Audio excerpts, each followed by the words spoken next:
Hello everyone, welcome to physics corner. तो physics corner में आप सभी का बहुत बहुत स्वागत है। तो फिजिक्स कॉर्नर आपको प्रोवाइड करता है अच्छी नॉलेज। तो नॉलेज को सीखते जाइए और अपने एग्ज़ाम को क्रैक करते जाइए, ठीक है। तो आज हम जो टॉपिक पढ़ने जा रहे हैं, electric field in format of, और या फिर इसको कह सकते हैं कैलकुलेशन। इलेक्ट्रिक फील्ड की कैलकुलेशन करेंगे यूजिंग स्पेरिकल कोऑर्डिनेट सिस्टम। तो स्पेरिकल कोऑर्डिनेट सिस्टम को यूज़ लेते हुए हम इलेक्ट्रिक फील्ड की कैलकुलेशन किस तरीके से करेंगे उसको पढ़ेंगे। सबसे पहले हम जो इलेक्ट्रिक फील्ड है उसके बारे में थोड़ा चर्चा कर लेते हैं। इससे पहले ईएमटी के बारे में चर्चा कर लेते हैं। ईएमटी का आविष्कार किस तरीके से हुआ, ठीक है। बहुत सालों पहले ईएमटी का आविष्कार किस तरीके से हुआ, कहाँ से ईएमटी आई। तो अपनी जो वर्ल्ड है पूरा, वो सारे इलेक्ट्रॉन, प्रोटॉन, न्यूट्रॉन से बना हुआ है, ठीक है। इलेक्ट्रॉन, प्रोटॉन, न्यूट्रॉन, कौन से पार्टिकल्स? इलेक्ट्रॉन्स, प्रोटॉन्स और न्यूट्रॉन्स, ठीक है। अपना वर्ल्ड बना हुआ है, ठीक है। तो जितना भी आपके पास इलेक्ट्रॉन की बात बताते हैं, कहीं भी हम इलेक्ट्रॉन की बात करते हैं तो इलेक्ट्रॉन की मोशन की बात करते हैं। अपन इलेक्ट्रॉन की मोशन की बात करते हैं। इलेक्ट्रॉन जब आपका रेस्ट में होगा, पार्टिकल इलेक्ट्रॉन जो चार्ज पार्टिकल है रेस्ट में होगा, जब उसकी बात करते हैं, चाहे आप चार्ज पार्टिकल को इलेक्ट्रॉन ले लीजिए, ठीक है। रेस्ट में होगा जब बात करते हैं, मोशन में होगा जब बात करते हैं, और कुछ किसी तरीके से वो मोशन में होगा तो उसकी वेलोसिटी होगी और एक्सेलेरेशन भी होगा, ठीक है। तो सबसे पहले हम जब मोशन की बात करते हैं तो उसकी पोजीशन चेंज होगी। मान लीजिए इलेक्ट्रॉन पहले यहाँ पर था और उसके बाद में पोजीशन चेंज कर कर किसी दूसरी पोजीशन 2 नंबर पे आ गया, पहले 1 नंबर पे था 2 नंबर पे आ गया। तो पोजीशन चेंज होने पर आपके क्या होगा कि टाइम के साथ पोजीशन चेंज हो रही है इलेक्ट्रॉन की या किसी भी चार्ज पार्टिकल की, तो वहाँ पर करंट फ्लो होगी। तो करंट फ्लो होने का कारण उसमें इलेक्ट्रॉन का फ्लो होना होता है। इलेक्ट्रॉन का एक पोजीशन से सेकंड पोजीशन पे जाना होता है, जिससे सर्किट में करंट फ्लो होता है। और अपने घरों में और कहीं भी दुनिया में, वर्ल्ड में सारे सर्किट जो बने होते हैं जिसमें करंट फ्लो होता है। तो हम दैनिक जीवन में सारे सर्किट में करंट फ्लो होता है, जिससे अपन अपने घर में लाइटें वगैरह जो भी बिजली का काम है वो केवल करंट फ्लो होने के कारण होता है, जो जिससे हम फैन चलता है और लाइट चलती है और बिजली के जो सारे प्रोडक्ट हैं वो चलते हैं, ठीक है। तो आपके पास करंट फ्लो होने का कारण इलेक्ट्रॉन का एक पोजीशन से दूसरे पोजीशन पे जाना होता है, ठीक है। अगर मैं ये मार्कर पकड़ाऊं, अगर ये मैं मार्कर पकड़ाऊं तो मार्कर पर एक फोर्स लग रहा होगा। कोई फोर्स किस तरीके से लग रहा होगा? अपने मेरी स्किन है, ये मेरी स्किन है, स्किन के कुछ आपके पास इलेक्ट्रॉन मान लीजिए बहुत मात्रा में 20,000 25,000 इस मार्कर से टच हो रहे हैं, इस मार्कर से टच हो रहे हैं। और मार्कर के कुछ पार्टिकल्स जो स्मॉल पार्टिकल्स हैं वो इसके टच हो रहे हैं, स्किन के टच हो रहे हैं, जिसके कारण इनके बीच में बॉन्डिंग हो रही है और बॉन्डिंग हो रही है, जिसके कारण यहाँ पर फोर्स लग रहा है। तो बॉन्डिंग का जो महत्वपूर्ण कारण है यहाँ पर, बॉन्डिंग का जो यहाँ पर महत्वपूर्ण कारण है वो क्या है? आपके पास हालांकि मार्कर और स्किन दोनों ही न्यूट्रल है, उदासीन है, परंतु यहाँ पर बॉन्डिंग हो रही है, यानी यहाँ पर कोई ना कोई इंटरेक्शन हो रही है। इलेक्ट्रिक इंटरेक्शन मानिए, चाहे मैग्नेटिक इंटरेक्शन मानिए, कोई भी आपके पास इंटरेक्शन हो रही है इन दोनों के बीच जब फोर्स लग रहा है। और मैं इसमें आगे चर्चा करूं तो देखिएगा आगे मैं चर्चा किस तरीके से करता हूं वो देखिएगा। तो इसमें मैं आगे चर्चा करूं तो आगे किस तरीके से मैं चर्चा करता हूं। आपके पास मैंने बताया कि एक इलेक्ट्रॉन अपनी पोजीशन चेंज करेगा, दूसरी पोजीशन पे आएगा, फर्स्ट पोजीशन से दूसरी पोजीशन पे आएगा तो करंट फ्लो होगा, ठीक है। तो करंट फ्लो होगा तो इस इलेक्ट्रॉन यानी ये चार्ज पार्टिकल है आपके पास, क्या है? इलेक्ट्रॉन चार्ज पार्टिकल है। तो चार्ज पार्टिकल तो अपना चार्ज पार्टिकल कहते किसे हैं कि चार्ज कहते किसे हैं कि वो अपनी मैटर की प्रॉपर्टी है। चार्ज एक मैटर की प्रॉपर्टी है, जिसके कारण वो मैटर में क्या इलेक्ट्रिक इफेक्ट या मैग्नेटिक इफेक्ट बनाता है, ठीक है। मैग्नेटिक इफेक्ट या इलेक्ट्रिक इफेक्ट एक्सपीरियंस करता है। सबसे पहले हम यहाँ पर चार्ज की प्रॉपर्टी के बारे में बात कर लेते हैं। चार्ज क्या होता है आपके पास? चार्ज पे आपके पास सबसे पहले चार्ज कितना होता है? 1.6 × 10⁻⁻19 कूलम। मास कितना होता है? 9.1 इंटू 10⁻31 kg। ठीक है, तो ये आपके पास मास ऑफ इलेक्ट्रॉन होता है। अपन जो चार्ज की बात कर रहे हैं इसमें इलेक्ट्रॉन के चार्ज मास की बात की है, यहाँ पर चार्ज पार्टिकल की बात की है, चार्ज पार्टिकल पर कितना चार्ज होता है ये बात की है। तो आपके पास जो चार्ज है ये विदाउट मास एग्जिस्ट नहीं करेगा, विदाउट मास एग्जिस्ट नहीं करेगा, परंतु मास आपके पास विदाउट चार्ज एग्जिस्ट कर सकता है। ठीक है, अगर मैं इसको वेलोसिटी दे दूं तो इस पर कोई फर्क नहीं पड़ता, इस पर कोई फर्क नहीं पड़ता, परंतु मास को वेलोसिटी दे दूं तो वेलोसिटी के साथ इस तरीके से चेंजमेंट दिखाता है, इस तरीके से आपके पास चेंजमेंट दिखाता है, जो हम क्वांटम मैकेनिक्स में पढ़ेंगे, जो हम क्वांटम मैकेनिक्स में पढ़ेंगे। चार्ज हमेशा कंजर्व रहता है, चार्ज की नेक्स्ट प्रॉपर्टी हम पढ़ रहे हैं कि चार्ज हमेशा कंजर्व रहता है। ये छोटी छोटी बातें अपन, और चार्ज कंजर्व रहता है और किस तरीके से कंजर्व रहता है, इसमें जो Q बराबर क्वांटाइजेशन भी पढ़ा है अपन ने, Q बराबर NE। ठीक है, ये सारी अपन ने मोटा मोटी प्रॉपर्टी है, ये चार्ज की क्या है आपके पास मोटा मोटी प्रॉपर्टी। ठीक है, ये हमने पढ़ा है। ठीक है, मोटा मोटी आपके पास ये चार्ज की प्रॉपर्टी है। इसके बाद में चार्ज होगा जब भी आपके पास चार्ज होगा तो मास पे डिपेंड नहीं करेगा, चार्ज आपके पास किस पे डिपेंड नहीं करेगा, मास पे डिपेंड नहीं करेगा। ठीक है, तो ये अपन ने मोटा मोटी प्रॉपर्टी पढ़ ली। ठीक है, आप जो चार्ज होगा जो अपन में पढ़ रहे हैं, charge can not exist, charge can not exist without mass, मैंने गलत बोल दिया, डिपेंड नहीं करेगा, डिपेंड तो करेगा भाई, चार्ज मास पे डिपेंड करेगा, विदाउट मास एग्जिस्ट नहीं करेगा। Charge can not exist without mass, mass होगा जब भी चार्ज एग्जिस्ट करेगा। ठीक है, परंतु आपके पास मास विदाउट चार्ज एग्जिस्ट कर सकता है। ठीक है, ये अपन ने पढ़ा। ठीक है, तो अब आगे बढ़ रहे हैं, तो आगे किस तरीके से बढ़ते हैं, अब इलेक्ट्रिक फील्ड की, इलेक्ट्रिक फोर्स की बात करते हैं। तो आपके पास दो चार्ज होंगे, इलेक्ट्रिक फोर्स की बात करें तो दो चार्ज होंगे, Q1 होगा, Q2 होगा, लाइक पार्टिकल्स होंगे, ये दोनों लाइक होंगे।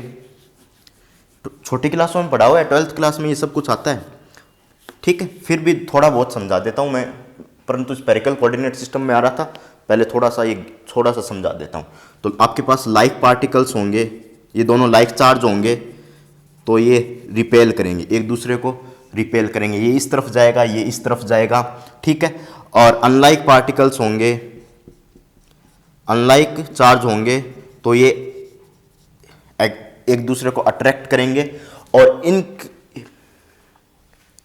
ये हमेशा स्मॉल होने चाहिए, ये हमेशा स्मॉल होने चाहिए, किससे, इस R डिस्टेंस से। जब ये क्या कहलाएंगे, पॉइंट चार्ज कहलाएंगे, क्या कहलाएंगे, पॉइंट चार्ज कहलाएंगे। ठीक है, पॉइंट चार्ज कहलाएंगे। इन पे फोर्स कितना होगा, F बराबर Q1 Q2, ये तो पढ़ा है normally, 4 pi epsilon naught R square, इन पे फोर्स एक्ट करेगा।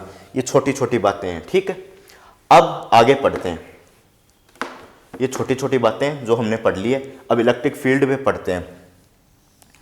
तो एक इलेक्ट्रिक फील्ड को समझने के लिए थोड़ा सा अपन, ये आपके पास क्या है, कोई चार्ज डिस्ट्रीब्यूशन है, ये आपके पास क्या है, कोई चार्ज डिस्ट्रीब्यूशन है। इस पॉइंट पे मान लीजिए ये P पॉइंट है, इस पे आपको इलेक्ट्रिक फील्ड निकालना है, R डिस्टेंस पर आपको इलेक्ट्रिक फील्ड निकालना है, और किसके कारण निकालना है, किस चार्ज के कारण निकालना है वो मैं बता देता हूँ।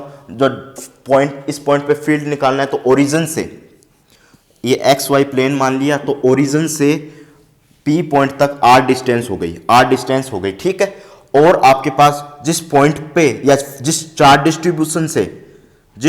डिस्ट्रीब्यूशन से आपको इस पॉइंट पे क्या निकालना है, फील्ड निकालना है, वो डिस्टेंस आपकी ओरिजिन से, वो चार्ज डिस्ट्रीब्यूशन की डिस्टेंस ओरिजिन से R प्राइम वेक्टर होगी। ठीक है, और इस पॉइंट से P पॉइंट को मिला दीजिए, तो आपके पास क्या, ये डिस्टेंस कौन सी होगी, R vector minus R prime vector. ठीक है, ये आपके पास हो जाएगी, जो त्रिभुज का नियम है वो लग जाएगा।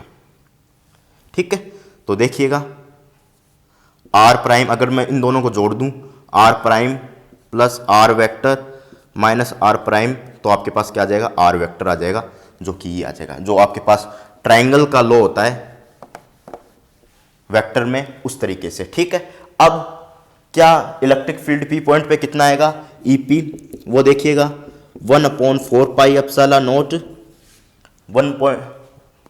Not Q upon modulus R vector R minus R prime vector की क्यूब, और ये आपके पास क्या आ जाएगी, R vector minus R prime vector, ये आपके पास क्या आ जाएगा, इलेक्ट्रिक फील्ड आ जाएगा।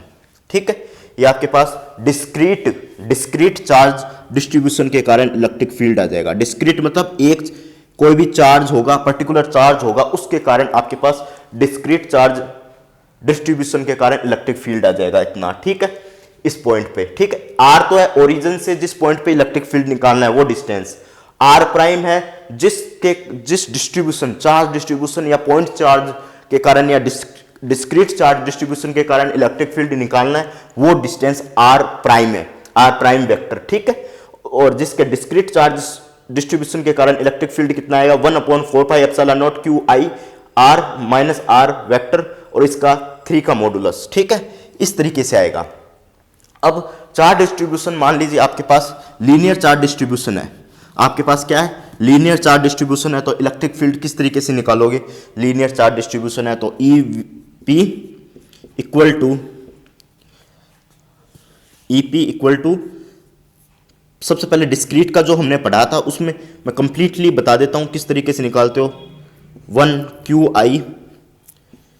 आई R vector R prime vector I, क्योंकि यहां पर चार्ज बहुत सारे हो सकते हैं, इस पॉइंट पे हो सकता है, इस पॉइंट पे हो सकता है, आई पॉइंट हो जाएंगे, तो डिस्टेंस भी आपके पास ये ओरिजिन से आई हो जाएगी, I1 हो जाएगी, I1 R1 R2 prime R3 prime, इस तरीके से डिस्टेंस अलग अलग हो जाएगी।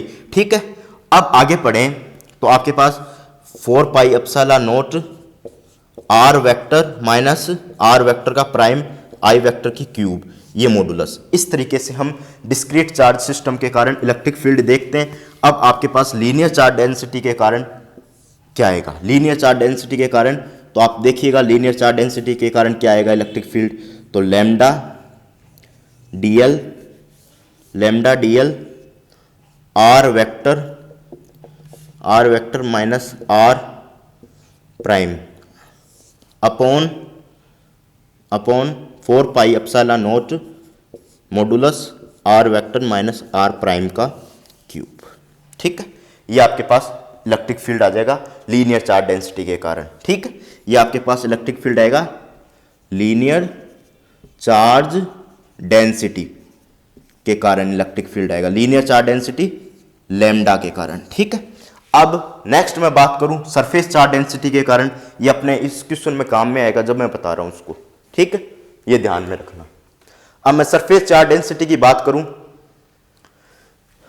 तो देखिएगा सरफेस चार्ज डेंसिटी की बात किस तरीके से करूं, ये जो IIT जैम फिजिक्स के लिए, ये क्वेश्चन अपना IIT जैम फिजिक्स के लिए, IIT जैम फिजिक्स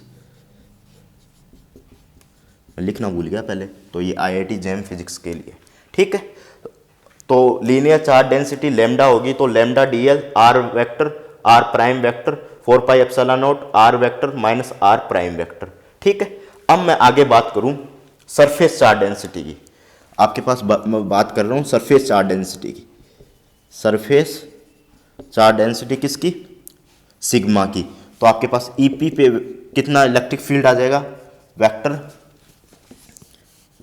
कितना इलेक्ट्रिक फील्ड आएगा, sigma DS R vector minus R prime vector upon 4 pi epsilon naught modulus R vector minus R prime vector की cube. ठीक है, अब मैं वॉल्यूम चार्ज डेंसिटी की बात करूं तो देखिएगा वॉल्यूम चार्ज डेंसिटी की किस तरीके से बात करता हूं, वॉल्यूम चार्ज डेंसिटी, तो देखिएगा वॉल्यूम चार्ज डेंसिटी की रो की किस तरीके से बात करता हूं। ठीक है, तो देखिएगा रो की किस तरीके से बात करता हूं। ठीक है,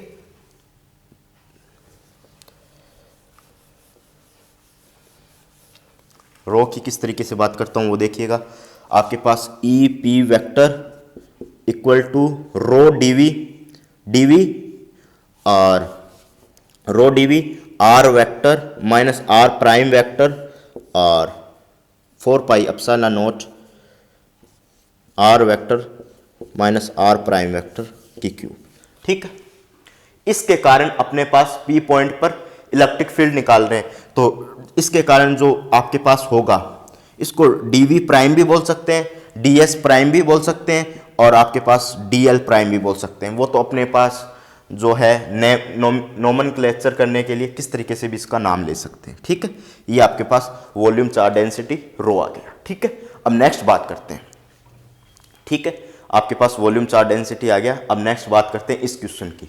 ठीक है, तो किस तरीके से इस क्वेश्चन की बात करते हैं। इलेक्ट्रिक फील्ड जो पैदा होता है, इलेक्ट्रिक फील्ड किसी भी पॉइंट चार्ज के कारण अपने चारों तरफ आपके पास चार्ज होगा, पॉइंट चार्ज होगा, किसी भी तरीके का चार्ज डिस्ट्रीब्यूशन होगा, जब भी इलेक्ट्रिक फील्ड पैदा होगा। एक पॉइंट चार्ज इलेक्ट्रिक फील्ड कैसे पैदा करेगा, उसके आसपास बहुत सारे इलेक्ट्रिक जो आपके पास चार्ज होंगे उसके कारण उस पर महसूस करेंगे। जैसे मैं एक पॉइंट चार्ज है, वो बहुत एक आर डिस्टेंस बहुत दूर आपके पास क्या है, चार्ज है। ठीक है, उस चार्ज के कारण क्या होगा, आपके पास वो जो point charge electric field produce करेगा, तो वो फील्ड उस पे जो पॉइंट चार्ज आपके पास है ये इलेक्ट्रिक फील्ड प्रोड्यूस करेगा, तो ये महसूस करेगा, ये फील करेगा, इलेक्ट्रिक फील्ड को फील करेगा, इस पे कोई ना कोई फोर्स लगेगा।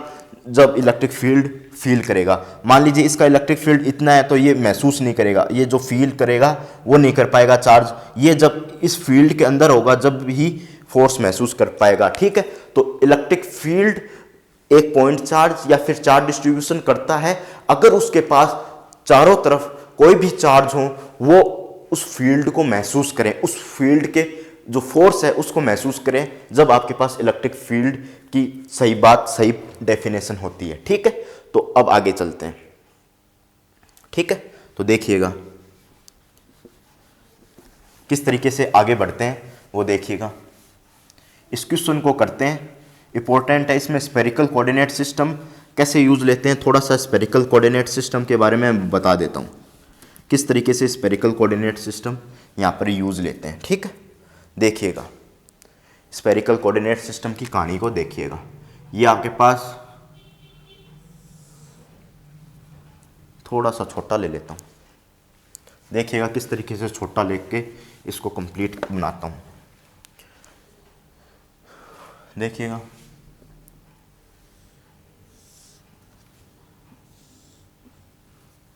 ये आपका पॉइंट है P, ये किससे डिफाइन है स्फेरिकल कोऑर्डिनेट सिस्टम में, आर थीटा फाई से। ठीक है, आर थीटा फाई से डिफाइन है। ठीक है, आर थीटा फाई से डिफाइन है। अब मैं क्या कर रहा हूं,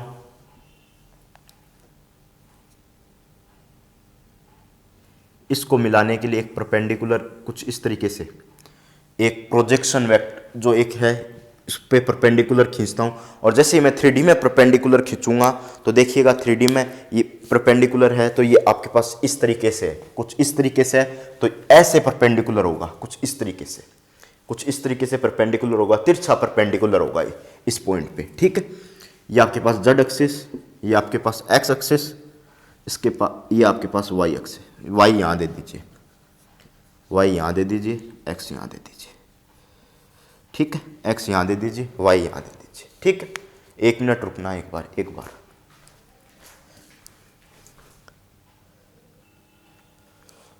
तो अपन चल रहे थे कि एक परपेंडिकुलर खींच देते हैं। ठीक है, आप परपेंडिकुलर खींच देते हैं तो परपेंडिकुलर यहाँ पर किस पे, जेड एक्सिस पे परपेंडिकुलर खींच देते हैं। तो अब आगे चले हम, तो जेड एक्सिस पे आप परपेंडिकुलर खींच दिया है। ठीक है, तो अब तो इसका इस परपेंडिकुलर खींचा है, इसका जो आपके पास प्रोजेक्शन वेक्टर होगा कुछ इस तरीके से होगा, इसका क्या होगा, प्रोजेक्शन वेक्टर होगा। ये 3D में, तो प्रोजेक्शन वेक्टर कुछ इस पे ऐसे इमेज, जो प्रोजेक्शन क्या होता है, इमेज, इसकी इमेज, तो इसकी इमेज कुछ इस तरीके से होगी। ठीक है, और O से ये आपका P है, तो O से P तक आर वेक्टर। ठीक है, और यहां से आपके पास ये एंगल थीटा, पूरा अपन स्पेरिकल कोऑर्डिनेट सिस्टम में पढ़ चुके हैं। ये आप स्पेरिकल कोऑर्डिनेट सिस्टम में पढ़ चुके हैं। ये आपके पास एंगल थीटा, ठीक है, और ये आपके पास क्या हो गया, एंगल थीटा, और ये एंगल आपके पास क्या हो गया, फाई। ये एंगल क्या हो गया आपके पास, फाई, ठीक है। ये एंगल फाई हो गया, ये एंगल फाई हो गया, और ये एंगल थीटा हो गया। सब कुछ पढ़ चुके हैं अपन, ठीक है। किस तरीके से हम ये बनाते हैं, किस तरीके से समझते हैं, सब कुछ पढ़ चुके हैं। ये एंगल थीटा और ये एंगल फाई। अब इसकी आर वेक्टर की आगे डायरेक्शन में आगे हम इसको बढ़ाते हैं, तो इसकी डायरेक्शन में आगे बढ़ाने पर, इसकी आगे बढ़ाने पर इसको क्या शो करेगा, इंक्रीज करेंगे, इसी की डायरेक्शन में इंक्रीज करेंगे तो इसकी जो आर वेक्टर की जो यूनिट वेक्टर है उसको आर वेक्टर से शो करेंगे। ये इसकी डायरेक्शन को बताएगा कि इंक्रीजिंग डायरेक्शन कितनी है, ठीक है। इंक्रीजिंग डायरेक्शन कितनी है वो आर वेक्टर से शो करेगा। इसकी डायरेक्शन क्या होगी, R phi theta, theta cap, इसकी डायरेक्शन इंक्रीजिंग डायरेक्शन ये होगी जो इसकी यूनिट वेक्टर से शो की जाएगी, ठीक है। और इसको यहां ले जाकर यहां ले जा दिया जाए तो ये थीटा कैप डायरेक्शन हो जाएगी इसकी यूनिट वेक्टर। और इसको ऐसे घुमाया है, फाई को किस तरीके से घुमाया, ऐसे घुमाया है, तो इसकी इंक्रीजिंग डायरेक्शन ये हो जाएगी, इसकी इंक्रीजिंग डायरेक्शन फाई ये हो जाएगी, ठीक है। अगर एक ही पॉइंट पे बनाए तो फाई आपके पास ये हो जाएगी, अगर इसको आगे तक बढ़ा दिया जाए तो फाई आपके पास ये हो जाएगी, फाई कैप, ठीक है। और आगे हम पढ़ना चाहें तो आगे देखिएगा किस तरीके से आगे बढ़ते हैं। तो आपके पास ये थीटा हो गया, ये आर वेक्टर है, तो ये आपके पास क्या हो गया, जेड बराबर क्या हो गया, आर कोस थीटा, और ये आपके पास क्या हो गया, आर कोस थीटा हो गया ये, और ये आपके पास क्या हो गया, आर कोस थीटा, ये थीटा हो गया, तो ये आपके पास आर कोस थीटा, ये आर साइन थीटा, तो ये आपके पास आर साइन थीटा ऊपर वाला लिख रहा हूं, ठीक है। क्योंकि आर साइन थीटा ये होगा तो इसके पैरेलल ये है, तो ये आपके पास आर साइन थीटा हो जाएगा। तो इसकी प्रोजेक्शन वेक्टर ये हो गया, तो ये आपके पास आर साइन थीटा ये हो जाएगा, ठीक है। और आर साइन थीटा ये हो गया, तो फाई का कंपोनेंट इस तरफ क्या हो जाएगा, X equal to R sine theta cos phi, ठीक है। और इसका ये हो गया, और इसका y बराबर, और दूसरा कंपोनेंट y बराबर आर साइन थीटा और साइन फाई, क्योंकि जो फाई वाला है वो कोस फाई ले जाएगा और विदाउट फाई वाला है वो साइन फाई ले जाएगा। और इस तरीके से यहाँ भी थीटा वाला कोस थीटा ले जाएगा और विदाउट कोस थीटा वाला साइन थीटा ले जाएगा। ये वाला साइन थीटा होना चाहिए, तो इसके पैरेलल है, तो ये साइन थीटा हो गया, ठीक है। अब मैं क्या कर रहा हूँ, इस पॉइंट को इससे मिला रहा हूँ और इसको यहाँ मिला रहा हूँ। तो ये कुछ इस तरीके से गलत मिलाया अपन ने, थोड़ा सा सही मिलाते हैं।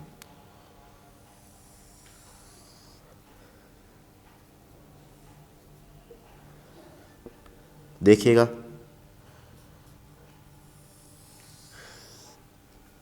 ये आपके पास क्या हो गया,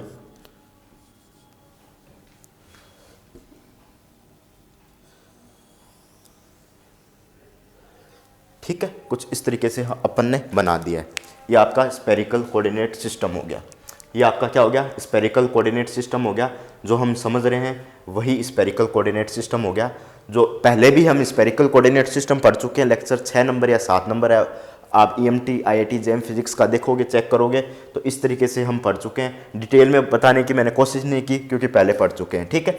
इतना डिटेल बहुत है। तो अगर इसमें से अपन जो महत्वपूर्ण बात निकालना चाहें, आपके पास जो महत्वपूर्ण बात निकालना चाहें वो क्या क्या होंगी, तो वो होंगी आपके पास, मैं इसको मिटो के वो महत्वपूर्ण बातें बताता हूँ, ठीक है। आपके पास x की value R sine theta cos phi, y की value R sine theta sine phi, और z की वैल्यू आर कोस थीटा। ये आपके पास महत्वपूर्ण बात थी, तो वो मैं लिखने जा रहा हूँ। तो वो किस तरीके से लिखता हूँ वो देखोगे। तो देखिएगा, वो आपके पास क्या हो गई, x इक्वल टू क्या हो गया, आर बड़ा लिख देता हूँ, R sine theta cos phi, y equal to R sine theta sine phi और z equal to R cos theta. ठीक, ये आपके पास हो गई महत्वपूर्ण बात। अब क्वेश्चन को पढ़ते हैं। ये अपन स्फेरिकल कोऑर्डिनेट सिस्टम को पढ़ चुके हैं। अब क्वेश्चन में कैसे इस चीज को अप्लाई करेंगे वो देखिएगा। A semi sphere of radius R, a semi sphere of radius R is placed at with its centre at the origin. एक सेमी स्फीयर है जिसकी रेडियस आर है, वो ओरिजिन पे प्लेस किया गया है। वो कुछ इस तरह ओरिजिन पे प्लेस किया गया है। ये एक्स, ये वाई, ये जेड, तो इसको सेमी स्फीयर को ओरिजिन पे प्लेस कर दिया गया। डायग्राम मैं बनाऊंगा थोड़ी देर में, देखना। और the rim in the X Y plane, जो रिम है जैसी ओरिजिन में प्लेस किया गया इसको सेमी स्फीयर को, उसके नीचे एक रिम लगा दी गई इस तरीके से एक्स वाई प्लेन में। ये आपके पास एक्स, ये वाई, ये एक्स, ये वाई, ऊपर वाला जेड मान लीजिए। तो रिम एक्स वाई, एक्स ये, वाई ये, इसमें लगा दी गई। ठीक है। और the semi sphere is positive Z direction, जो सेमी स्फीयर है वो पॉजिटिव जेड डायरेक्शन में है। ठीक है। और charge distribution on the surface is given by, जो थीटा में वेरिएशन है चार्ज डेंसिटी में, जो थीटा कंपोनेंट में वेरिएशन है theta naught cos theta, where theta is made by the radius with the Z direction. ठीक है। रेडियस और जेड डायरेक्शन के बीच में जो जेड एक्सिस है, ये आपके पास जेड एक्सिस है, ये आर है, तो आर और जेड एक्सिस के बीच में एंगल थीटा बन रहा है। ठीक है। और and given the position of the surface. ठीक है। और position of the surface given है at the given position of surface, surface की जो पोजीशन है वो गिवन है। तो find the electric field at the origin, origin पे इलेक्ट्रिक फील्ड निकालना है। तो देखिएगा किस तरीके से समझते हैं वो देखिएगा। ठीक है। ये आपके पास बाउल है जो सेमी स्फीयर की तरह बिहेव कर रहा है, ये आपके पास बाउल है जो सेमी स्फीयर की तरह बिहेव कर रहा है। तो आपके पास ये जेड एक्सिस है, तो ये जेड एक्सिस इस तरीके से पड़ी है, जेड एक्सिस है। तो मैं थोड़ा सा 3D में बनाने की कोशिश करता हूं। तो ये आपके पास बाउल है और ये जेड एक्सिस है और ये आपके पास एंगल आर है। तो आर मैं कुछ इस तरीके से बनाता हूं। ये आपके पास जेड एक्सिस है और ये इसका जो रेडियस है आर है, तो आर रेडियस है, यहां से निकाल दीजिए। आर रेडियस का कंपोनेंट है तो यहां से निकाल दीजिए। और ये एंगल इन दोनों के बीच का एंगल, ये रेडियस आर आगे निकाल दी है और इन दोनों के बीच का एंगल देखिएगा, यहां से लेके यहां तक का एंगल आपके पास कितना है? थीटा। ठीक है, थीटा है। और यहां पर रिम लगा रखी है, ये एक्स वाई प्लेन है, ये एक्स है, ये वाई है, तो ये एक्स वाई प्लेन है, तो रिम इस पे इस तरीके से लगाई गई है। तो डायग्राम से बेहतर समझोगे तो देखिएगा किस तरीके से बेहतर समझाते हैं डायग्राम से, देखिएगा भाई। ठीक है, इसको मैं कहीं साइड में लिख देता हूं, नीचे लिख देता हूं, x equal to R sine theta cos phi, y equal to R sine theta sine phi, और z equal to R cos theta. ठीक है, अब इसको मिटाता हूं। तो देखिएगा ये आपके पास z एक्सिस, देखो विदाउट समझ जो चीज़ें ये 3D की चीज़ें, विदाउट समझे आप चीज़ें कर नहीं सकते। ठीक है, तो समझना बहुत ही ज़रूरी है। तो ये आपके पास x मान लीजिए, ये मान लीजिए y, ये मान लीजिए y। ठीक है, और ये आपके पास बाउल है,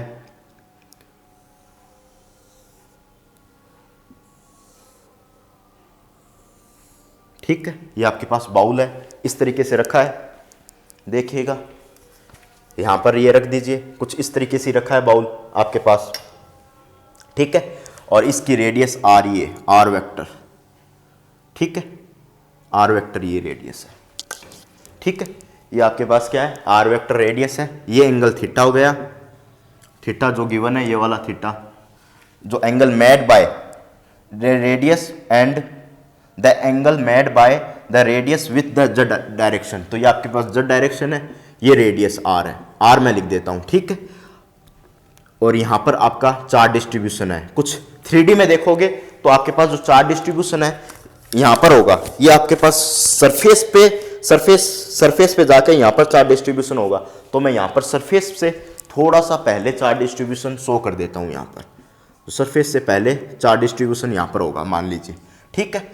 अब इसकी इंक्रीजिंग डायरेक्शन ये हो गई आपके पास, ठीक है, ये इंक्रीजिंग डायरेक्शन ये हो गई, और थीटा की इंक्रीजिंग डायरेक्शन आर कैप लिख देता हूँ, और थीटा की इंक्रीजिंग डायरेक्शन, और ये आपके पास डी आर हो जाएगा। इसकी इंक्रीजिंग डायरेक्शन में जो थोड़ा सा एलिमेंट है वो हो जाएगा डी एल, डी आर बोल दीजिए इसे, डी आर, यहां से बोल दीजिए डी आर, ठीक है। और इसका जो एलिमेंट है वो देखिएगा,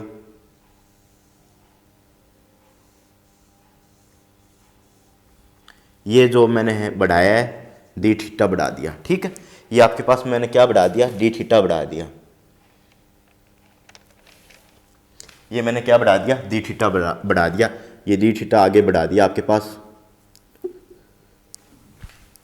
थोड़ा सा मुश्किल काम है ये 3D में पढ़ना चीज़ों को, तो देखोगे ये मैंने डी थीटा बढ़ा दिया, ठीक है। तो ये आपके पास क्या हो जाएगा, आर डी थीटा, ठीक है, आर डी थीटा, और ये आपके पास फाई है, फाई है। और फाई किस तरीके से है, फाई तो आपके पास पूरा घूमेगा, फाई एंगल तो पूरा घूमेगा, 0 से 2 पाई तक फाई पूरा घूमेगा, ठीक है।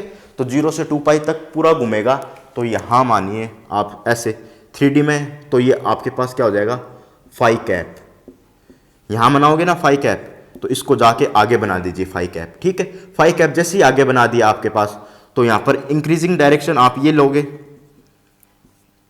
डी फाई, तो इसको थोड़ा सा आगे ले लीजिए, यहां ले लीजिए, यहां ले लीजिए डी फाई, ठीक है, यहां ले लीजिए आपके पास डी फाई, और डी फाई जैसे यहां ले लिया, तो ये जो कंपोनेंट बनेगा आपके पास, मैं यहां बता देता हूं, जैसे ही मैंने डी फाई आगे ले लिया, तो ये आपके पास आर साइन थीटा था, ये आपके पास आर साइन थीटा था, इसको यहां लेके आगे ले लिया, इस चीज को जो है एलिमेंट, इसका जो एलिमेंट है ये आगे ले लिया मैंने, आर साइन थीटा तो ये है ही, आर साइन थीटा ये है ही, और डी फाई, क्योंकि अपन ने arc equal to angle upon radius, angle upon radius, arc तो ये हो गई, और रेडियस क्या हो गई, एंगल अपॉन रेडियस। जो फॉर्मूला है ना अपना,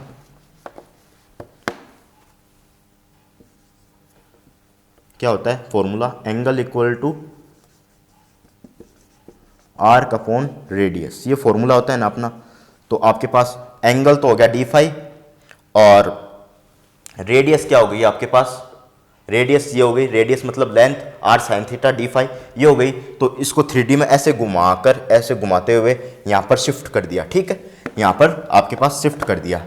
तो इसको शिफ्ट करने के बाद क्या आ जाएगा, ये कंपोनेंट क्या आ जाएगा, फाई का डी एल फाई क्या आ जाएगा आपके पास, बड़ा आर लिख दीजिए, क्योंकि बड़े आर से ही अपन शो कर रहे हैं, बड़ा R, R sine theta, R sine theta D theta नहीं डी फाई, ठीक है। और डी एल थीटा का कंपोनेंट लिख दीजिए आर डी थीटा, ठीक है, ये आपके पास हो गया। और ये कहाँ से कहाँ तक होगा, फाई इक्वल टू, अगर स्पेरिकल कोऑर्डिनेट सिस्टम पढ़ा है तो फाई इक्वल टू कहाँ से कहाँ तक होगा, फाई कहाँ से कहाँ तक होगा आपके पास, 0 to 2 pi, spherical coordinate system पढ़ा है तो पूरा चक्कर घूमेगा, ये आपके पास बाउल है तो फाई पूरा घूमेगा, ठीक है, पूरा घूमने पर फाई बनेगा आपके पास। और एंगल कहाँ से होगा, ये मान लीजिए ये आपका ओरिजिन है, देखिएगा ये आपके पास ओरिजिन है, ओरिजिन से कहाँ तक आप ये घुमा सकते हो, ओरिजिन से कहाँ तक घुमा सकते हो, ये आपके पास बाउल है तो ये आपके पास ओरिजिन है, ओरिजिन से लेके यहाँ तक ही तो जा सकते हो। इसको ये मान लीजिए जेड एक्सिस है, जेड एक्सिस से कहाँ तक जा सकते हो, ओरिजिन तक तो जा सकते हो, ये आपके पास वाई एक्सिस है वहाँ तक तो जा सकते हो, जेड से वाई एक्सिस तक तो जा सकते हो, तो 0 से यहाँ से लेके यहाँ तक जा सकते हो, यहाँ से ऊपर करके यहाँ से ऊपर करके यहाँ तक जा सकते हो। ये हो गया 90 डिग्री का एंगल, ठीक है, तो 90 डिग्री का एंगल हो गया। तो आपके पास थीटा क्या हो गया, 0 to π/2, ठीक है। अब आगे चलते हैं, और डी ए क्या हो गया, एरिया वेक्टर। दोनों को मल्टीप्लाई कर दीजिए, एरिया ये एक लेंथ ही हो गई और ये एक लेंथ ही हो गई। अब इसके डायरेक्शन में आगे बढ़ रहे हैं तो ये आपके पास यूनिट वेक्टर हो गया, परपेंडिकुलर जो आपके पास सरफेस होती है उसके परपेंडिकुलर ही तो यूनिट वेक्टर दिखाता है उसकी डायरेक्शन, तो इसकी डायरेक्शन परपेंडिकुलर दिखाया है, तो इसके नीचे जो सरफेस होगी उसका तो एरिया लेंगे, नीचे जो भी सरफेस होगी उसका एरिया लेंगे, तो आपके पास क्या हो जाएगी, एरिया क्या हो जाएगी, D A equal to R sine theta R D theta D phi. अगर मैं डी ए कर दूं, डी ए लिख दूं तो R square sine theta D theta D phi. ठीक है, ये आपके पास एरिया हो गया, नोट कर लीजिए। इतना थोड़ा मुश्किल है, सवाल कर लेंगे, पर क्या हो गया, D A R square sine theta D theta D phi. ठीक है, अब आगे चलते हैं। इलेक्ट्रिक फील्ड निकालना है, तो अब देखिएगा,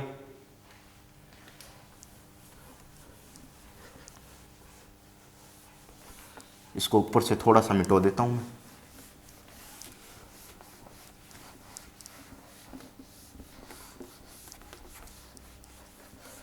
देखिएगा किस तरीके से करते हैं। ये आपके पास क्या हो गया, डी ई वेक्टर क्या हो जाएगा, आपके पास क्या हो जाएगा, चार्ज डिस्ट्रीब्यूशन कैसा है आपके पास, चार्ज डिस्ट्रीब्यूशन कैसा है आपके पास, तो चार्ज सबसे पहले डी ई क्या हो जाएगा आपके पास, वो देखेंगे। डी ई क्या हो जाएगा, चार्ज डिस्ट्रीब्यूशन कैसा है आपके पास, सिग्मा सिग्मा नोट, तो सरफेस चार्ज डेंसिटी आपके पास क्या है, सरफेस चार्ज डेंसिटी, तो डी ई आपके पास क्या हो जाएगा, सिग्मा डी ए प्राइम लिख दीजिए, एक बार रहने दीजिए। ठीक है, D A R vector, D S भी लिख सकते हो, R vector minus R prime vector upon 4 pi epsilon naught R vector minus R prime vector का मॉडुलस की क्यूब का इंटीग्रल। ठीक है, यहां भी इंटीग्रल, तो देखिएगा यहां पर, तो आपके पास आर वेक्टर का चयन करना है, तो आर वेक्टर जहां पर फील्ड निकालना है, तो फील्ड कहां पर निकालना है, electric field at the origin, तो ये 0। आर प्राइम वेक्टर जहां पर आपका क्या है, चार्ज डिस्ट्रीब्यूशन, तो चार्ज डिस्ट्रीब्यूशन यहां से ओरिजिन से आपके पास आर डिस्टेंस पे, तो आर वेक्टर, तो आर वेक्टर आपके पास क्या है, आर वेक्टर मैं लिख देता हूं कंप्लीट, तो R vector sine theta X component Y component Z component, R sine theta cos phi I cap plus R sine theta sine phi J cap plus R cos theta K cap. ठीक है, ये आपके पास हो गया। ठीक है, are vector. अब आगे चलते हैं, अब आर मिल गया, आर वेक्टर मिल गया, डी ए मिल गया, सिग्मा मिल गया, सिग्मा बराबर सिग्मा नोट कोस थीटा मिल गया, सब कुछ मिल गया। अब वैल्यू पुटअप कर दीजिए और इलेक्ट्रिक फील्ड निकाल दीजिए। ठीक है, अब इसकी कुछ खास ज़रूरत है नहीं, समझाने के लिए था ये, अपने पास डायग्राम अपन ने यूज़ लिया था। अब आगे चलते हैं।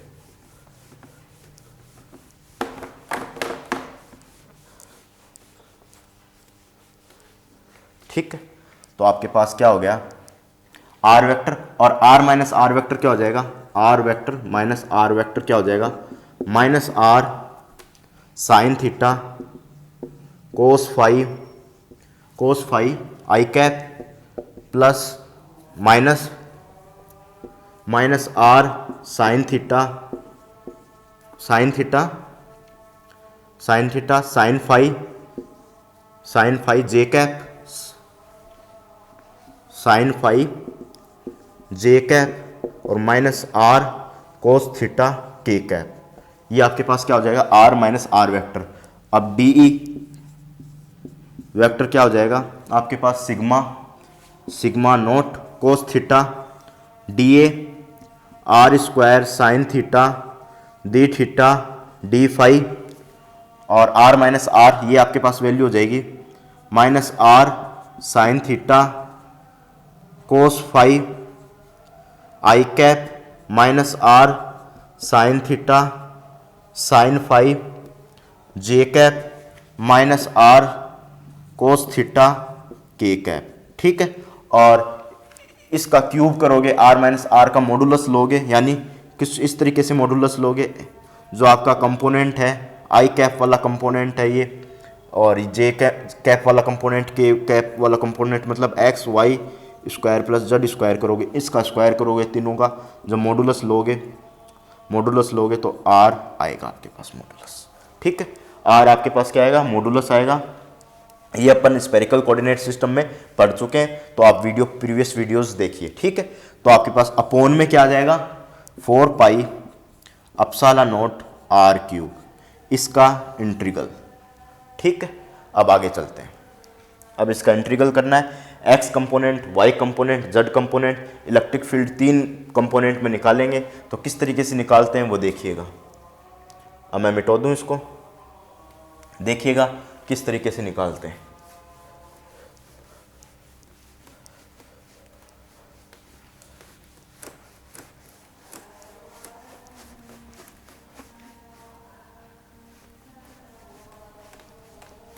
देखिएगा भाई किस तरीके से इलेक्ट्रिक फील्ड निकालते हैं। देखिएगा ये आपके पास Ex अलग अलग कर देता हूँ, Ex, Ey, Ez। तो sigma cos theta sine square sine theta D theta D phi, और आपके पास minus R sine theta Ex मतलब इसका Ex का समाकलन करोगे तो Ex आ जाएगा। पहले Ex का कंपोनेंट, Ey का, फिर Ez का लेंगे। ठीक है, तो r माइनस साइन थीटा और कोस फाई आई कैप, और अपोन में इंटीग्रल, अपोन में क्या आ जाएगा, 4 pi epsilon naught R cube. तो देखिएगा Ex का कंपोनेंट किस तरीके से सोल्व करते हैं। तो सिग्मा नोट, ये आर क्यूब, ये 3r हो गया, तो 3r से 3r कैंसिल हो गया।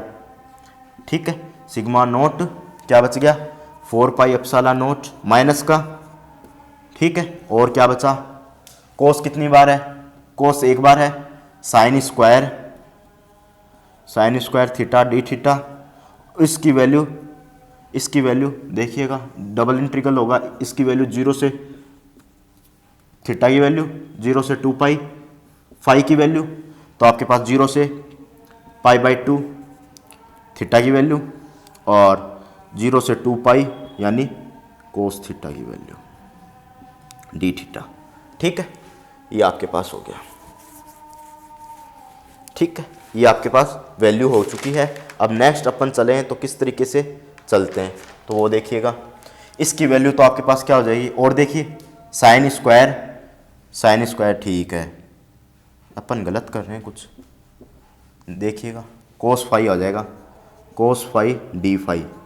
ठीक है, और यहाँ पर क्या आ जाएगा, कोस थीटा साथ में, ये कोस थीटा आ गया, साइन स्क्वायर थीटा आ गया, और ये कोस स्क्वायर फाई आ गया। और ये आपके पास क्या वैल्यू होगी, कोस फाई की।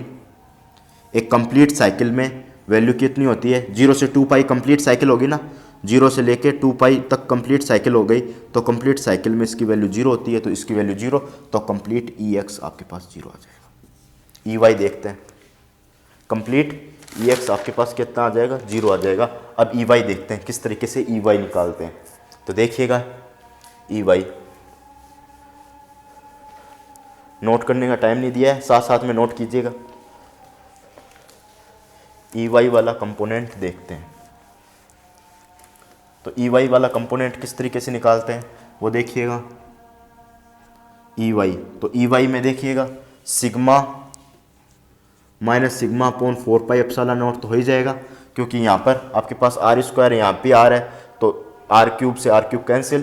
तो साइन थीटा कितना है, साइन स्क्वायर थीटा और कोस theta, sine square theta cos theta, sine square theta 0 से pi by 2 sine square theta cos theta D theta, और अब की बार 2 बार हो गए ना, ये साइन स्क्वायर थीटा और sine square theta cos theta ये हो गया, और साइन फाई 0 से 2 पाई साइन फाई, तो इसकी भी वैल्यू आपके पास क्या होगी, डी फाई। तो इसकी भी वैल्यू कंप्लीट साइकिल में, एक कंप्लीट साइकिल में इसकी भी वैल्यू आपके पास कितनी होती है, ये आपके पास कंप्लीट साइकिल है, तो कंप्लीट साइकिल में इसकी भी वैल्यू 0 से 2 पाई तक 0 होती है। तो इसकी भी वैल्यू 0 हो जाएगी। ठीक है, अब कंपोनेंट बचा EZ, जो ही आपके पास शायद आंसर देगा। तो कैलकुलेट करते हैं, इतना नोट कीजिएगा, फिर कैलकुलेट करते हैं। नोट कर लीजिए, EZ वाला कंपोनेंट कैलकुलेट करते हैं।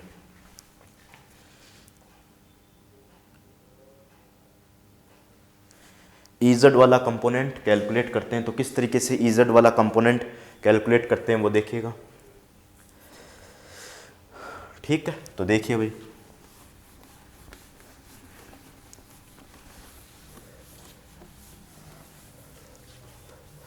EZ वाला कंपोनेंट कैलकुलेट करते हैं। तो देखिए EZ वाला कंपोनेंट किस तरीके से कैलकुलेट करते हैं। तो EZ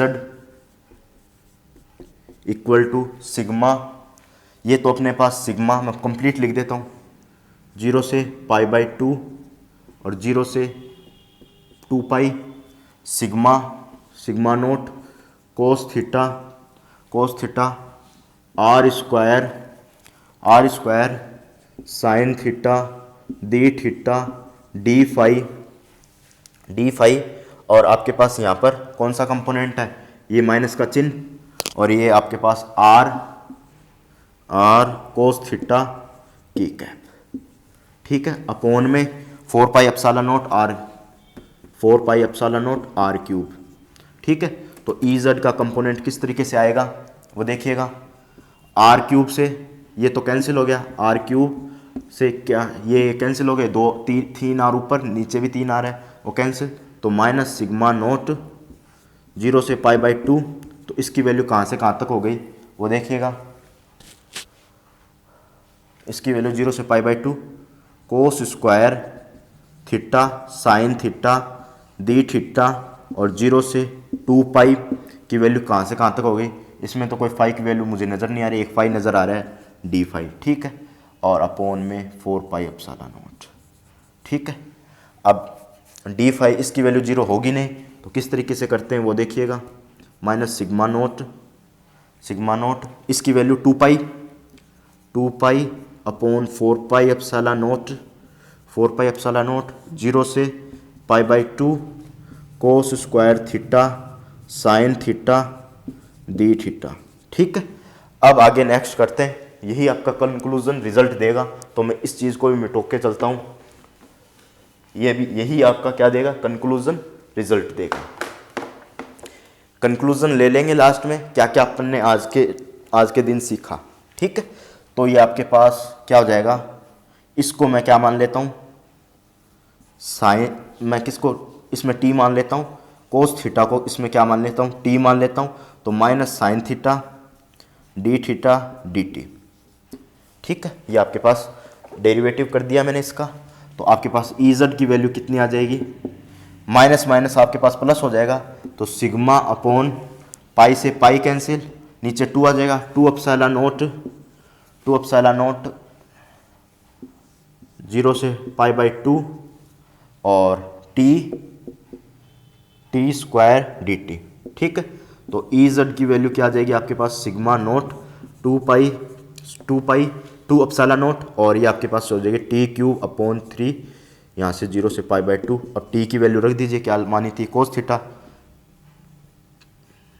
ठीक है, तो आपके पास क्या हो जाएगी, sigma naught upon 2π epsilon naught T की कोस थीटा की क्यूब अपॉन 3, और इसकी जो लिमिट है अपने पास 0 से π/2, और यहाँ पर आपके पास π/2 पे और अपर लिमिट π/2 पे क्या आ जाएगी, इसकी वैल्यू 0।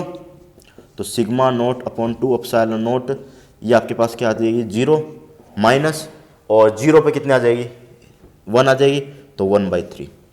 तो क्या वैल्यू हो जाएगी इसकी, और सबके आगे के कैप चल ही रहा है, सबके आगे के कैप चल ही रहा है, सबके आगे के कैप चल ही रहा है।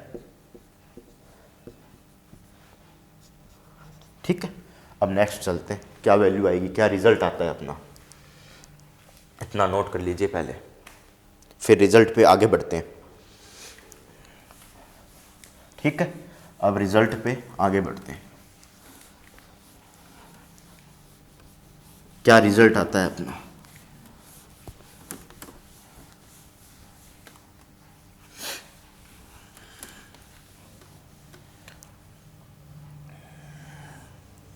देखिएगा क्या रिजल्ट आता है अपना। तो ई जेड की वैल्यू क्या आएगी आपके पास, E Z equal to sigma naught 2 epsilon naught 0 से 3 के कैप, और ये आपके पास क्या आ जाएगी, E Z equal to minus sigma naught 6 epsilon naught K cap. ये आपके पास क्या आ जाएगी, वैल्यू आ जाएगी। ठीक है, E Z equal to minus sigma naught, तो सिग्मा पे डिपेंड कर रहा है आपका इलेक्ट्रिक फील्ड, और के डायरेक्शन में होगा, के कंपोनेंट आपका इलेक्ट्रिक फील्ड रखेगा, और 6 अपसाइलन नोट। आंसर मैं मैच कर देता हूँ, बिल्कुल भाई ये आंसर है। E Z equal to minus sigma naught upon 6 epsilon naught. Epsilon naught permittivity of vacuum, ठीक है, इस पे डिपेंड करेगा आपका इलेक्ट्रिक फील्ड। ठीक, नेक्स्ट अपन एक क्वेश्चन और लेते हैं, वो देखते हैं किस तरीके से हल करते हैं। ठीक है, एक बार देखना, अगला क्वेश्चन देखना, इसको नोट करके चलोगे।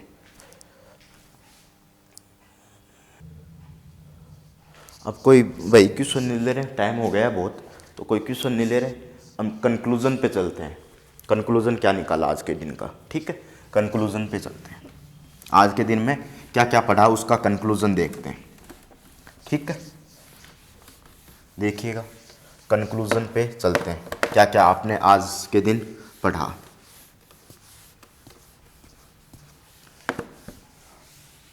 ठीक है, कंक्लूजन पे चलते हैं, तो देखिएगा कंक्लूजन क्या है आपका। ठीक है, कंक्लूजन पे चलते हैं, तो देखिएगा कंक्लूजन क्या है आपका। तो सबसे पहले अपन ने किसकी बात की, इलेक्ट्रिक फील्ड की, चार्ज की बात की। जो चार्ज होता है एक मैटर की प्रॉपर्टी होती है, जो मैटर में क्या होता है, इलेक्ट्रिक फील्ड या मैग्नेटिक फील्ड को इंड्यूस करता है। और चार्ज क्या करता है आपके पास, अगर चार्ज रेस्ट में तो इलेक्ट्रोस्टैटिक्स में उसकी स्टडी करेंगे। चार्ज अगर मोशन में, अगर इसकी वेलोसिटी है कुछ ना कुछ, तो उसको मैग्नेटिक फील्ड में इसकी स्टडी करेंगे चार्ज की। और चार्ज में एक्सीलेशन है, किसी तरीके का एक्सीलेशन है, यानी वेलोसिटी में चेंजमेंट है, उसको हम ईएम वेव्स में स्टडी करते हैं। ठीक है, फिर आगे बढ़ा आपने इलेक्ट्रिक फील्ड। तो आपके पास इलेक्ट्रिक फील्ड है और इसका डिस्ट्रीब्यूशन कुछ इस तरीके से, इलेक्ट्रिक फील्ड का डिस्ट्रीब्यूशन इस तरीके से कोई भी कार्टेशियन कोऑर्डिनेट सिस्टम में। ठीक है, सबसे पहले कार्टेशियन कोऑर्डिनेट सिस्टम में आज तक हम पढ़ते थे सारे सिस्टम, कार्टेशियन कोऑर्डिनेट सिस्टम में सारे सवाल करते थे, परंतु आगे जब इजी वे में बनाने के लिए स्फेरिकल कोऑर्डिनेट सिस्टम का आज यूज़ लिया अपन ने, और इजी बनाएंगे तो सिलेंड्रिकल कोऑर्डिनेट सिस्टम का भी यूज़ लेंगे। ठीक है, तो ये इसका यूज़ लेने का मतलब है अपने सवाल को ईजी बनाना। ठीक है, अब ये अपन ने जो इलेक्ट्रिक फील्ड की को परिभाषित किया वो किस तरह से किया कि ये आपके चार्ज डिस्ट्रीब्यूशन है। यहाँ पर अपन ने कोई भी चार्ज लिया, मान लीजिए अपन ने ये वाला चार्ज लिया, और यहाँ ये चार्ज यहाँ ओरिजिन है, किसी भी ओरिजिन है वहाँ से r प्राइम डिस्टेंस पे, और जहाँ पर अपन को इलेक्ट्रिक फील्ड निकालना है, जहाँ पर अपन को इलेक्ट्रिक फील्ड निकालना है वो आपके पास क्या होगी, r वेक्टर, उसको मैंने p पॉइंट कह दिया, और इस डिस्टेंस को मिलाया, जो चार्ज डिस्ट्रीब्यूशन है वो क्या हो जाएगी आपके पास, r vector minus r prime vector. ठीक है, r vector minus r prime vector, ये आपके पास हो जाएगी। ठीक है, ये आपके पास क्या हो गया, x y प्लेन। तो इलेक्ट्रिक फील्ड क्या आएगा आपके पास, EP इक्वल टू क्या आ जाएगा, अगर कोई भी चार्ज डिस्ट्रीब्यूशन है तो आपके पास QI r vector minus r I prime vector upon 4 pi epsilon naught r vector minus r I prime का मोड। ठीक है, ये आपके पास क्या आ जाएगा, इलेक्ट्रिक फील्ड आ जाता है। इलेक्ट्रिक फील्ड आ जाता है अगर चार्ज डिस्क्रीट है। अगर आपके पास चार्ज लीनियर चार्ज डिस्ट्रीब्यूशन है तो लैम्डा डीएल लिख देते हैं क्यू को, और रो लिख देते हैं जब आपके पास वॉल्यूम चार्ज डेंसिटी है, रो डीवी। ठीक है, और आपके पास सिग्मा डीएस लिख देते हैं क्यू। ठीक है, इस तरीके से लिख देते हैं, और इस तरीके से लिख देते हैं, और यहाँ पर पुटअप कर देते हैं। और फिर एक सेमी स्पेयर का सवाल लिया, और जिसमें आपको ओरिजिन पे इलेक्ट्रिक फील्ड निकालना था, और ओरिजिन पे इलेक्ट्रिक फील्ड निकालने का मतलब है आपका उसमें थीटा वेरी कराया था सिग्मा नोट कोस थीटा से, और जेड एक्सिस पे और ओरिजिन पे रखा था बाउल, और नीचे रिम लगाई गई थी। रिम लगाने का मतलब एक्स वाई प्लेन में उसको कवर करना, उसको जो उसका नीचे वाला गोला है इसको कवर करने वाला रिम लगाया था। और ये आपके पास था, ये जेड डायरेक्शन में था, ये आपके पास जेड डायरेक्शन में था, ये एक्स था, ये वाई था, और यहाँ से अपन ने आर वेक्टर लिया था, पोजीशन वेक्टर, जहाँ पर चार्ज डिस्ट्रीब्यूशन है उसके लिए लिया था, और ये एंगल थीटा लिया था। फिर आगे अपन ने बात बता दी थी। इस तरीके से अपन ने इस सवाल को कंप्लीट किया था। अब हम नेक्स्ट वीडियो में इलेक्ट्रिक फील्ड और पोटेंशियल कैसे होता है, डिफरेंट बॉडीज़, जैसे आपके पास सॉलिड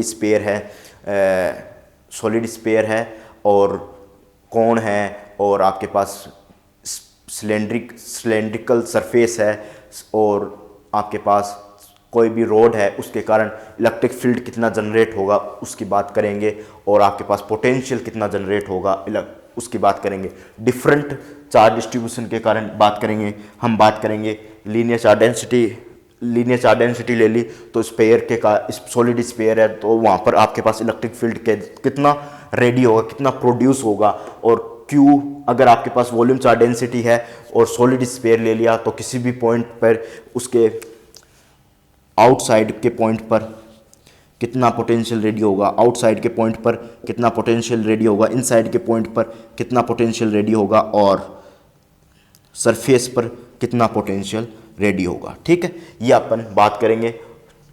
सरफेस चार्ज डेंसिटी ले ली तो, और सॉलिड स्पेयर ले लिया तो आउटसाइड इनसाइड सरफेस पे कितना पोटेंशियल रेडी होगा, इसकी हम नेक्स्ट वीडियो में चर्चा करेंगे। तो मैं उम्मीद करता हूँ कि आप चैनल को सब्सक्राइब करोगे और लाइक करोगे। ठीक है, इतना बेहतरीन कंटेंट आपको मिल रहा है तो आप ज़रूर लाइक कीजिए और वीडियो को शेयर कीजिए और चैनल को सब्सक्राइब कीजिए। Thank you.